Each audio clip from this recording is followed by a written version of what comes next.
In this video, I'm going to explain how transferring a Wix website to Wix Studio actually works and what you should realistically expect from this process, because it's not a traditional site migration in the way many people assume. When you log into your Wix account and access your workspace, you'll notice that your existing sites created with the standard Wix editor remain the same, but Wix Studio allows you to open and manage those sites within the Studio environment.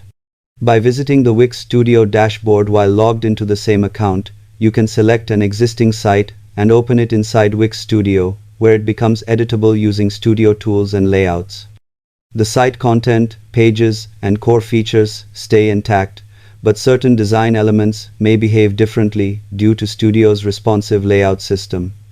This means you may need to review spacing, breakpoints, or advanced styling before publishing. Wix Studio doesn't duplicate or overwrite your live site unless you save and publish changes, so you can safely preview and adjust first. Always double-check functionality after editing to avoid unexpected layout issues. Subscribe for clear, honest Wix tutorials that help you build smarter without confusion.